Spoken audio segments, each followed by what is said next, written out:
네, 안녕하세요. 스튜디오 프레드의 프레드군입니다. 자, 여러분들하고 어느새 독일어 문법 썸타기 이제 15강째를 보고 있습니다. 여러분들 아마 연휴에 뭐에 쉬고 오시면서 더 힘드실 텐데 조금 더 이제 얼마 안 남았으니까 달려봅시다. 자, 시작하기 전에 여러분들 좋아요, 구독하기 많이 눌러주시고 공유하기 해주시고 혹시나 질문 있으신 분들은 여기 유튜브에 댓글로 달아주시거나 혹은 페이스북 페이지, 블로그 어디서든지 가능하니까 여러분들 궁금한 거 있으시거나 혹은 잘 안 풀리는 게 있을 때는 그냥 넘어가지 마시고 꼭 확인을 하신 다음에 완벽하게 다 다지고 가시기를 바랍니다.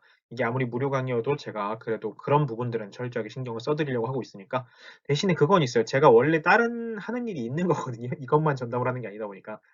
그래서 이제 뭐 출퇴근 시간도 있고 저거 해서 답을 빨리빨리 못 드리는 경우가 생길 수는 있어요. 근데 어쨌든 되는 대로 제가 틈틈이 확인해서 답을 드리니까 그 부분 참고하셔서 일단 공부하시는 데 도움이 됐으면 좋겠습니다.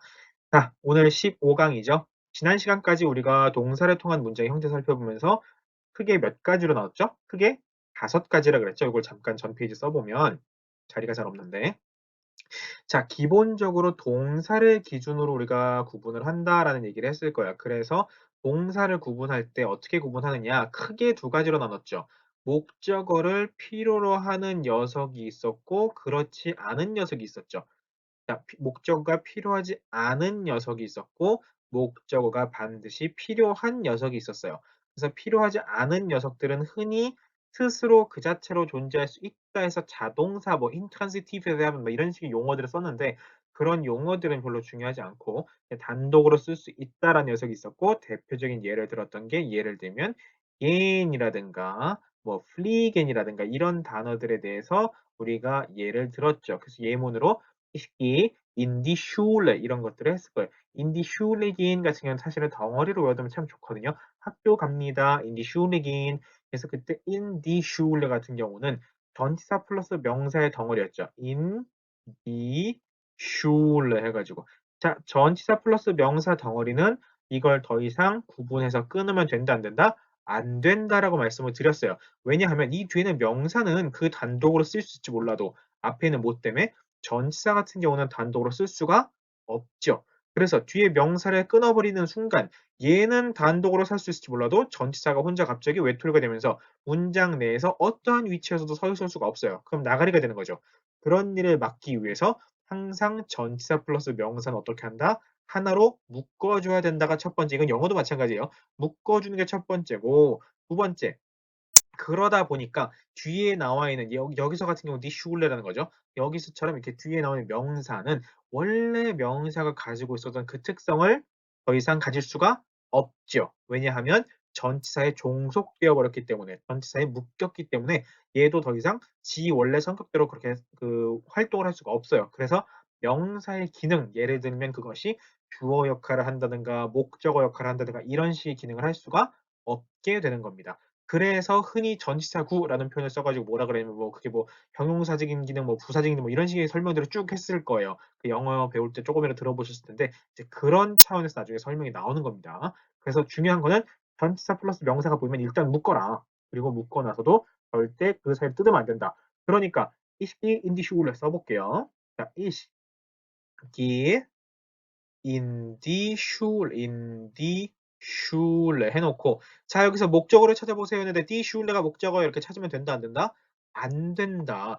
얘는 단독으로 명사일지 모르겠으나 in die Schule하고 전치사가 묶여 있으니까 더 이상 얘를 명사로 보지 않습니다. 목적어로 보지 않습니다. 요렇게 덩어리를 묶어버려야 돼요. 그래서 여기에는 주어와 동사와 전치사구 요렇게만 보는 겁니다. 목적어는 없어요 이 문장에. 그러다 보니까 목적어가 필요 없는 동사 gein이라든가 fliegен이나 이런 식의 설명들이 가능해진 것이죠. 자, 그 다음에 잘 안 지워졌네요. 자, 그 다음에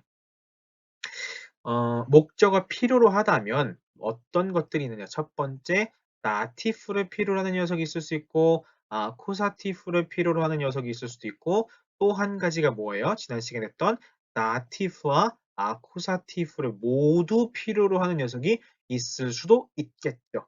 자, 그렇게 하다 보니까 문장이 첫 번째 단독으로 쓸 수 있는 거, 두 번째 다티프가 반드시 필요한 거, 세 번째 아쿠사티프가 반드시 필요한 거, 둘 다 필요한 거 이렇게 총 4가지가 있었고 거기에 플러스 알파로 뭐라 그랬냐면 sein 동사라는 걸 말씀드렸을 거예요. 영어에 뭐가 똑같다? 비동사다라고 하는 거.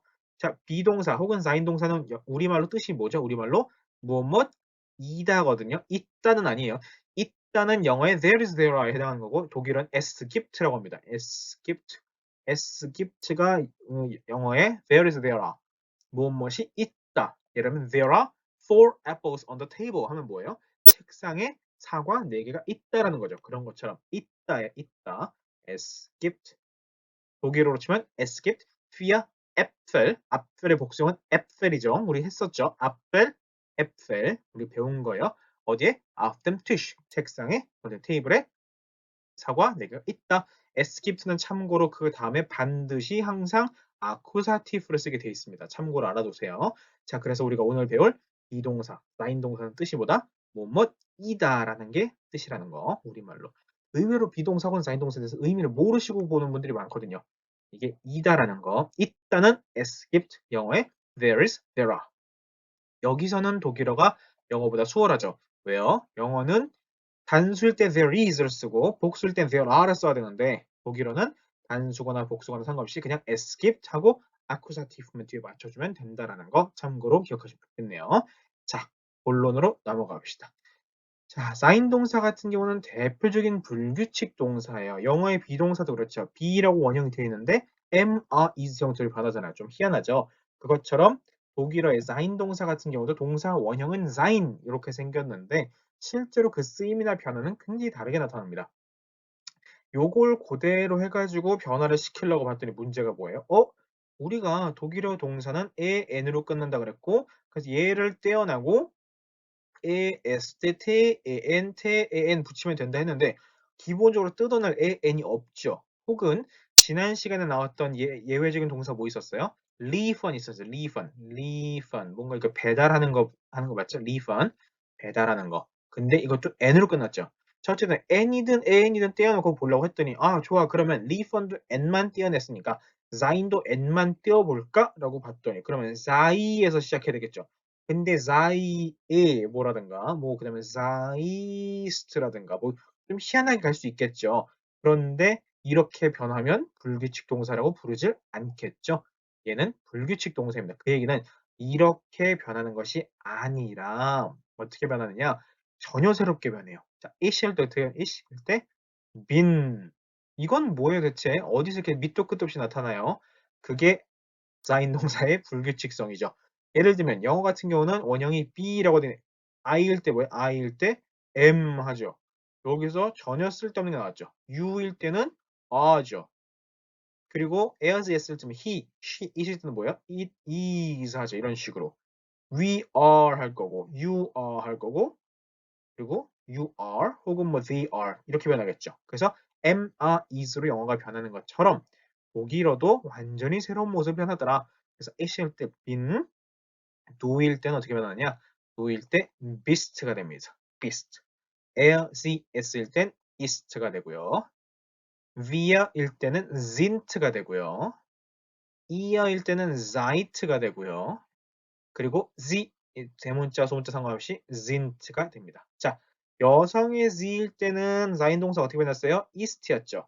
그리고 do의 복수형인 do에 대한 존칭형인 당신 내지는 그들이란 뜻을 가진 영어의 they가 된 c일 때는 sint로 변했어요. 그렇게 변화하는 걸 조금 주의하셔야 되고 그래서 예를 들면 주어 자리에 가로쳐 놓고 뒤에다가 동사가 ist 뭐 쭉 흘러가고 있어요. 그럼 여기는 뭐란 얘기예요? 아하, 그녀. Z 중에 골라야 된다면 대문자 Z겠지만 의미는 그녀겠구나 라는 걸 이제 이런 식으로 동사를 가지고 거꾸로 추적해 볼 수가 있겠죠. 이게 지워지면 안 되는데 잠시만요. 여기서 in, du bist, es ist, sind, seid, sind. 자, 그리고 또 한 가지. 독일을 독일어로 뭐라고 하죠? 독일.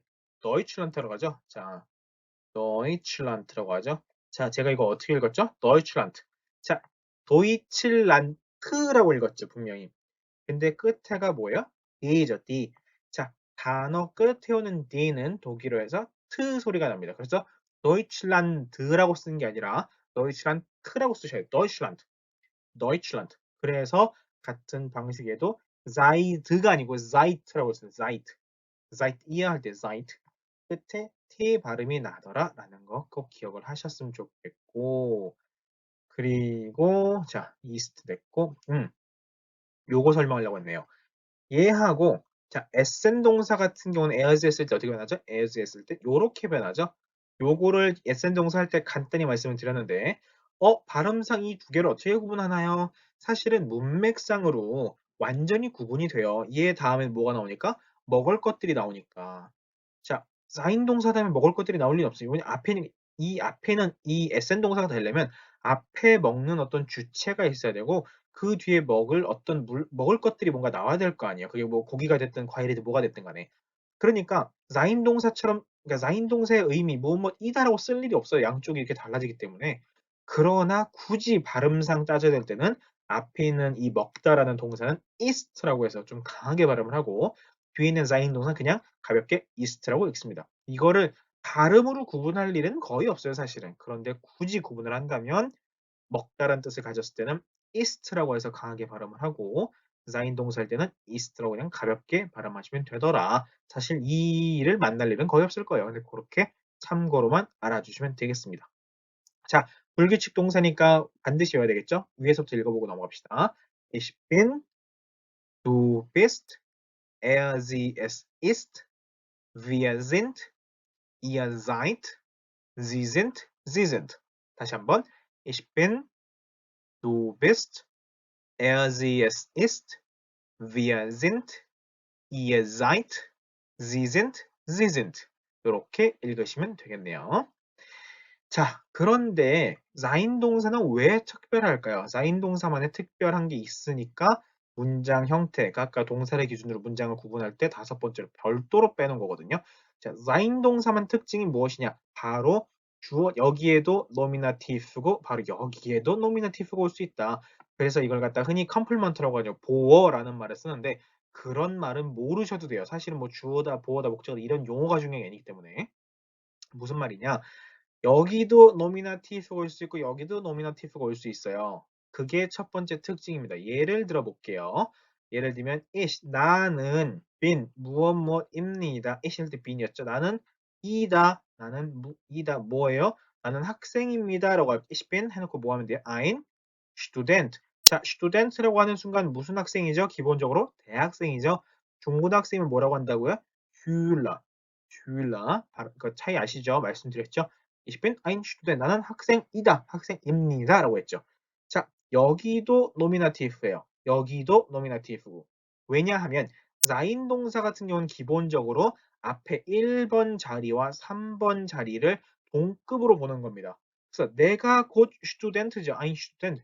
그리고 ein Student가 곧 나잖아. 이 둘 사이 어떤 뭐 무게감의 차이라든가 혹은 어떤 식의 뭐 형식상의 어떤 뭐 위격상의 차이 이런 것 전혀 없잖아요. 내가 곧 학생이잖아요. 학생이 곧 나고 그런 거잖아요. 그래서 이렇게 양쪽 모두 노미나티브를 쓴다라는 것이 이게 사인 동사가 가진 가장 큰 특징 중에 하나예요. 그래서 사인 동사가 나올 때는 양 옆에 대해서 격을 고민할 필요가 전혀 없더라. 그러니까 예를 들면 여기다가 ich bin 해놓고 부지 격변화 해가지고 뭐 I는 뭐 이런 식으로 쓴다든가 이런 거 하면 틀린다는 얘기예요. 그냥 여기는 그대로 노미나티브 이게 사인 동사 갖고 있는 큰 특징이다. 자, 그리고 또 한 가지 여기다가 형용사가 올 수 있어요. 예를 들면 형용사 뭐 할까요? 난 정말 예뻐요. Ich bin schön 할 수 있겠죠. schön. 자, 발음. 오 umlaut는 어떻게 한다 그랬죠? 오라고 입을 쭉 내민 상태에서 입 모양을 그대로 두고 입 모양 벌어지면 안 돼요. 입이 양쪽으로 벌어지면 안 되고 오 한 상태에서 소리만 이를 낸다는 느낌으로 하니까 으, 다시 한번 요걸 그대로 해서 슌 하면 되겠죠. 슌, 슌. 이 슌이라는 단어 자체는 사실 굉장히 뜻이 많은데 여기선 예쁘다라고 해서 그렇게 Ich bin schön. 나는 멋져요. 나는 아주 예뻐요. Ich bin schön. 그러니까 뭐야? 요거 자체가 나에 대한 어떤 꾸며주는 설명이죠. Ich bin schön. 나는 예뻐요. 즉 얘하고 사실은 또 같은 연속성상이 있는 거죠. 그래서 이럴 때 형용사를 쓸 수 있다라는 거. 그게 그 사인 동사가 가지는 가장 큰 특징 중에 하나예요. 그래서 격의 좀 자유롭다. 양쪽 다 노미나티브만 오거나 한쪽은 형용사처럼 하면 된다. 그런데 여기서 형용사 얘기가 나와서 말인데 잠시 이 얘기를 해볼게요. 자, 여러분들 영어 공부할 때 항상 느꼈을 거예요. 형용사에 부사에 뭐 ly를 붙이고 어떤 거는 무슨 뭐 거기다 뭐 able을 붙이기도 뭐를 하기도 막 오만 가지 다 하죠. 형용사와 부사가 어떻고 막 해가면서 둘이 어떤 건 ly가 붙어있는데 부사가 아니라 그러기도 하고 무슨 뭐 별의별 게 다 나오잖아요. 그런데 독일어에서는 이게 강점이 하나 있어요. 바로 뭐냐? 형용사와 부사의 형태상의 구분이 없어요. 형태상의 구분이 없다. 즉 예를 들면 형용사에 ly 붙이면 대부분 부사 되더라. 물론 항상은 아니에요 이거. 부사 되더라 이런 거 있잖아요. 그럼 부사를 새로 만들려니까 뭐에다 어떤 건 ly 붙이고 어떤 건 뭐 이렇게 막 오만 가지 붙이잖아요. 그런 거 자체가 없어요. 형용사가 곧 부사고 부사가 곧 형용사입니다. 그거에 대한 구분이 없어요. 형태상으로. 그러면 어떻게 하느냐? 자, 형용사라고 하는 게 어떤 기능을 수행하는 거예요? 기능적으로? 형용사는 기본적으로 뭐를 해요? 명사를 꾸며주잖아요. 명사를 꾸며주는 품사를 뭐라고 한다? 형용사라고 한다 했잖아요. 그러면 형용사는 반드시 어떻게 해야 돼요? 명사 앞에 오겠죠. 명사 앞에 오겠죠. 일반적으로 사인 동사가 아닌 경우 명사 앞에 오겠죠. 이 명사를 꾸며주기 위해서. 그러면 형용사를 꾸미는 건 뭐가 있어요? 형용사를 꾸미는 거. 그게 바로 부사예요. 물론 부사는 형용사를 꾸미든가 또 다른 부사를 꾸미든가 문장 전체를 꾸미든가 여러 가지 기능을 수행할 수 있어요. 하지만 그냥 기초적인 기능으로 봤을 때 형용사를 꾸미잖아요. 그러니까 그런데 문제가 뭐예요? 부사와 형용사 형태상의 차이가 없다 그랬죠. 그러니까 앞에도 네모, 뒤에도 네모, 그리고 명사가 왔어. 그러면 앞에 있는 이게 부사인지 이게 부사인지 어떻게 알아요? 그때는 해석상의 그 흐름을 보는 거예요. 아, 얘가 요렇게 꾸며주는 거구나. 그러면 이건 뭐예요? 이건 형용사가 되는 거고, 이 네모가 똑같이 뒤에 있는 명사를 꾸밀 수도 있죠. 그 형용사가 두 개 붙은 경우. 그러면 둘 다 형용사인 거예요. 그런데 앞에 있는 네모가 뒤에 있는 네모를 꾸며주고, 뒤에 있는 네모가 그 다음에 나온 명사를 꾸며주는 구조라고 한다면 어때요? 얘는 형용사가 될 것이고, 얘는 부사가 될 것이고, 그런 식입니다. 모양으로 보기는 차이가 없어요. 무슨 말인지 이해되시죠? 기능적으로 형용사를 꾸미면 부사가 되는 것이고 명사를 꾸미면 형용사가 되는 것이고 그렇게 차이가 있다라는 거. 그리고 나중에 이건 조금 어려운 부분인데 형용사는 어미 변화를 해야 돼요. 명사 앞에 오기 때문에. 그래서 형용사의 어미 변화를 보고 나면 아 얘는 무조건 형용사 이런 걸 느끼게 되는데 그 부분은 좀 상당히 복잡하기 때문에 지금은 다루지 않고 나중에 아마 최소 중급 정도 가면 형용사의 어미 변화를 보게 될 겁니다. 그거는 굉장히 빡쳐요. 흔히 말해서. 그래서 여러분들이 미리 제가 이 앞방에서 끊임없이 반복했던 어미 변화라든가 무슨 뭐 거기에 관사 변화라든가 이런 것들을 미리미리 공부를 철저히 해놓지 않으시면 형용사의 어미 변화할 때 굉장히 어려워질 수 있습니다. 그러니까 지금 미리미리 복습을 하시면 좋겠고 어쨌든 자인 동사의 특징 다시 한번 기억을 해보면 양쪽 1번, 3번에 모두 노미나티브가 오더라 라는 거 하고 1번에 노미나티브가 오고 3번에 adjective라고 해서 형용사가 올 수도 있더라 이렇게 두 가지 특징을 꼭 기억하시면 좋겠습니다. 자, 문장으로 봐야 되겠죠. Ich bin ein Student 했죠. 여기 Ich bin ein Student. 저는 학생입니다. 라는 거 했어요.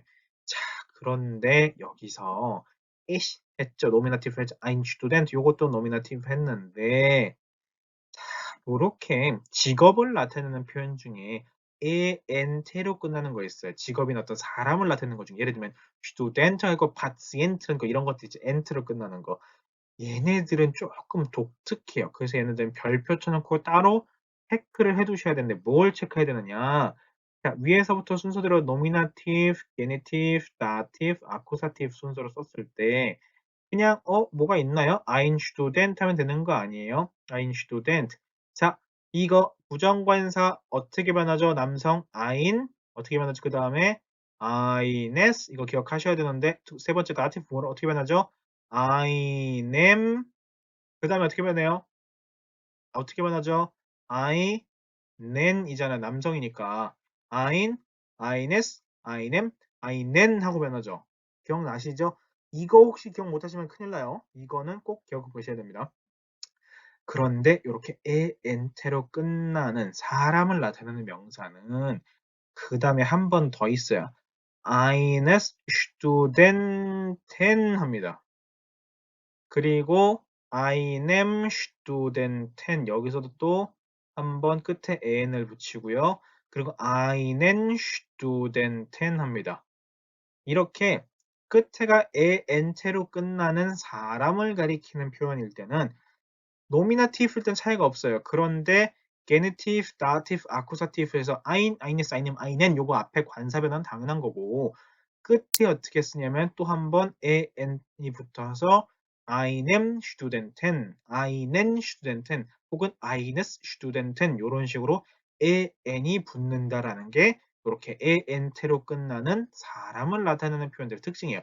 Patient, ein Patient, eines Patienten, einem Patienten, einen Patienten 이런 식으로 en테로 끝나는 사람을 나타내는 명사는 이렇게 격변할 때 한 번 더 끝에 en이 붙더라라는 건 아주 중요한 특징인데 생각보다 많은 사람들이 잘 까먹거나 잘 모르는 그런 특징 중 하나입니다.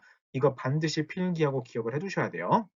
잠시 뭐 일시정지 해서라도 이거 기록을 꼭 하셨으면 좋겠고 자, 그 다음에 자, 그 밑에 여성이죠. Du bist eine Studentin. 자, 여성일 때 상관없어요. 엔트로 끝나는 게 아니라 틴 했으니까 상관없죠. 요거는 뭐 끝에 어미변 없습니다. eine Studentin. 너는 여학생이야. 자, Studentin 이렇게 틴하고 끝나는 것들, in하고 끝나는 것들의 복수형 어떻게 만든다 그랬죠? 제가 끊임없이 계속 복습해드리고 있는 거죠.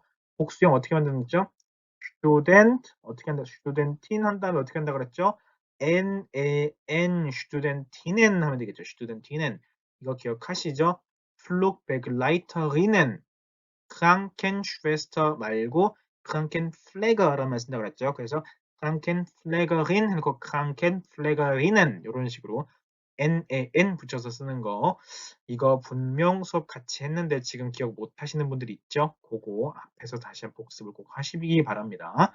틴 하는 것들은 틴넨 하고 발음이 이게 티넨이죠. 티넨 발음하게 되면 그렇게 편의상 NAN 붙여서 틴넨 이런 식으로 쓰게 된다라는 거 꼭 기억을 하시면 좋겠습니다.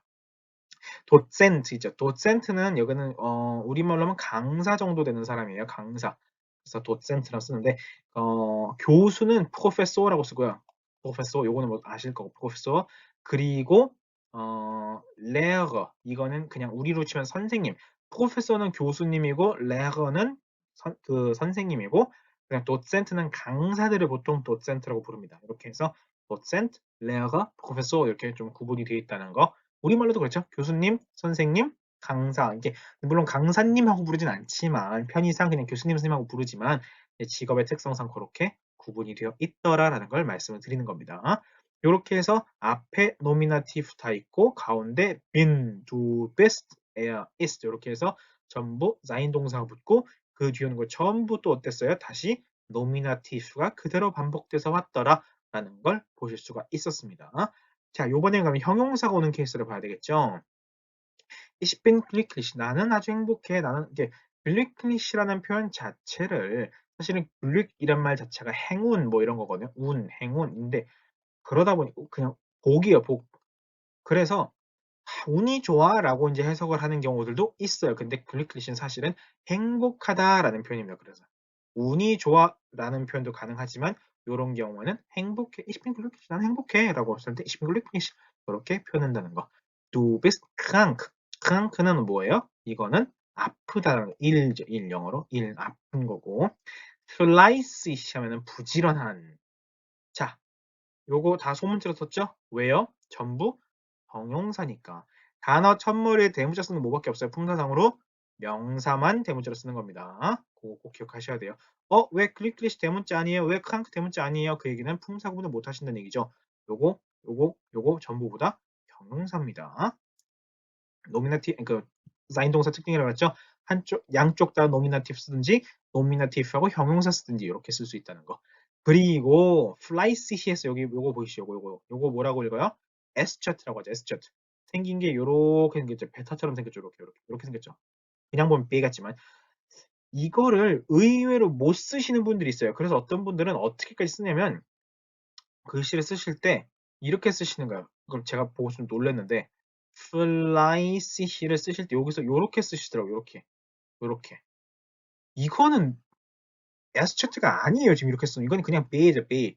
자, SZ 그리는 요령. SZ는 밑에서부터 올라와서 이렇게 그리는 겁니다. 이렇게 밑에서부터 올라오는 거예요. 이거를 이렇게 그리면 안 돼요. 이거 밑에서 이렇게 하나로 그리는 겁니다. 하나로. 그래서 마치 알파, 베타, 감마 할 때 그 베타처럼 다시 한번 써드리면 요렇게 그리는 거거든요. 요렇게. 그래서 요즘에는 그런 게 없을 텐데 옛날에는 영어 노트라는 게 따로 있었어요. 그래서 이런 식으로 마치 오선지 그것처럼 이렇게 그려진 게 있었거든요. 그래서 여기다 예를 들면 A, 뭐 B 이런 식으로 맞춰 쓰는 이런 노트가 있었어요. 옛날에는 과제 엔진인가요? 어쨌든 이런 게 있었어요. 네. 그것처럼 밑으로 빠져나오는 글자가 있을 수 있어요. 그래서 대표적으로 어떻게 써야 되느냐? 요렇게 쓰는 겁니다. 요렇게 아스라는 표현인데 SZ 할 때 요 꼬리는 밑으로 내려오는 게 맞아요. 노트 밑으로. 그 기본 선 밑으로. 그래서 여기는 이제 컴퓨터상으로 나타나니까 저렇게 쓰여진 건데 플라이시시를 그래서 직접 펜으로 쓰시면 어떻게 돼야 되느냐면 요런 식이 돼야죠. 플라이시시 할 때 이렇게 쓰시고 밑에서 이렇게 올라와서 이렇게 해서 꼬리가 밑으로 내려가는 플라이시시 이렇게 돼야 됩니다. 플라이시시 이렇게 쓰셔야 된다는 얘기예요. 순서 보이시죠? 다시 한번 플라이시시 쓸 때 요렇게 쓴 다음에 밑에서 올라오고 요렇게 맞춰준다. 그래서 여기가 선이죠. 여기 선. 그래서 꼬리가 내려올 수 있다. 요렇게. 그거는 자연스러운 현상입니다. 플라이시시 쓸 때 이렇게 구분을 해 주셔야 된다는 거 꼭 기억을 하셨으면 좋겠네요. 자, 그렇게 해서 그 다음에 다음 페이지가 있는지 모르겠는데 여기 있네요. 네. 사인 동사 연습을 한 번 더 하고 끝내야 되겠죠. 그리고 여기는 accusative object가 되었는데 이거 잘못된 표현입니다. 이거 제가 오타예요. 오타가 아니라 복사 붙여넣기 하다가 표를 그리다가 잘못했는데 accusative object가 아니고 여기는 지금 현재 adjective입니다. adjective 그래서 형용사 죠. 그래서 glücklich 행복해 for 나는 기뻐요. zu Hause는 이건 at home이거든요. at home 난 집에 있어요 할 때 at home. faul 그러면 이제 게으른 그런 거고 fleißig 좀 전에 했죠. 반대말이죠. 서로 하나는 부지런한 거, 하나는 게으른 거. gesund 하면은 이제 건강한 healthy죠. health 건강한 groß 하면 큰, klein 하면 작은 그런 의미입니다. 자, 그러니까 앞에다가 사인 동사 집어서 나는 행복해, 나는 기뻐, 나는 집에 있어요, 나는 게을러요, 나는 뭐 부지런해요, 나는 건강해요, 나는 큽니다, 나는 작습니다. 뭐 이렇게 다른 식의 다양한 표현들을 넣을 수가 있겠죠. 이런 식으로 넣을 수 있는 게 뭐다 바로 사인 동사다. 자, 그럼 사인 동사 마지막으로 동사 변화 연습해보고 마무리 지을게요. 자, 이실 때 어떻게 변한다 그랬죠? 기억이 쉽지 않겠지만 이실 때 어떻게 쓴다? ich bin 그래서 ich bin glücklich 이런 식의 표현이 가능할 거고 do일 때는 du bist죠. 그래서 du bist 예를 들면 뭐 faul 너는 게을러 이렇게 표현할 수 있을 거고 sie s일 때는 ist죠. 그래서 sie ist 그녀는 뭐 zu Hause, sie ist zu Hause 그녀는 지금 집에 있어요. sie ist zu Hause 이렇게 말할 수가 있을 것이고 wir sind죠. 우리는 지금 어떠냐? wir sind groß 해볼까요? wir sind groß 우리는 커요. 다 키가 큰 애들만 모여있나 봐요. wir sind groß 이렇게 표현할 수 있고 ihr 너희들은 여기서 주의할 것 ihr seid죠. 요거를 생각보다 잘 못 외우시더라고요. ihr seid 너희들은 ihr seid 예를 들면 뭐 할까요? fleißig 너희들은 굉장히 부지런해. ihr seid fleißig. 그리고 당신 Sie sind 당신께서는 Sie sind klein 좀 작으시네요. 키가 좀 작나 봐요. Sie sind klein 당신이 키가 작으시네. 혹은 여기서 소문자 쓰면 they죠, they. sie 그 사람들은 sind 뭐 예를 들면 뭐 froh 그 사람들은 되게 기분이 좋은가 봐요. 기쁜가 봐요. 이렇게 sie sind froh 되게 기쁘네요. 이렇게 표현할 수가 있겠습니다. 그래서 이 다섯 번째 특징으로 등장했던 이 동사의 문장 형태 보고 있는데 사인 동사 같은 경우는 어떻다? 양쪽에 사인 동사 기준으로 양쪽에 둘 다 노미나티브를 받거나 노미나티브 사인 동사 그리고 끝에 가서 adjective 이렇게 형용사를 받거나 두 가지 형태로 할 수 있다라는 걸 오늘 배웠습니다. 그러다 보니까 이제 동사를 기준 나누면 목적어가 필요하지 않은 게 있었고 필요하다면 나티브만 필요하는 거, 아쿠사티브만 필요하는 거 둘 다 필요로 하는 거 그리고 라인 동사 이렇게 해서 총 5가지 동사의 성격을 말했고 그 성격 때문에 문장의 형태도 총 5가지로 나온다는 걸 말씀을 드린 겁니다. 이게 흔히 영어에서 말하는 문장의 오형식 이런 거 설명할 때 반드시 얘기해야 되는 내용인데 그런 걸 안 하고 넘어가죠. 이렇게 영어에서도 똑같이 동사의 특성을 바탕으로 이렇게 구분할 수 있다는 걸 말씀을 드리는 거고 요걸 바탕으로 이제 앞으로 문장 구조들을 가지고 여러분들하고 얘기를 좀 해볼 겁니다. 자, 오늘도 수고하셨고 좋아요, 구독하기, 공유하기 많이 눌러주시고 다음 시간에 또 찾아뵙겠습니다. 수고하셨습니다.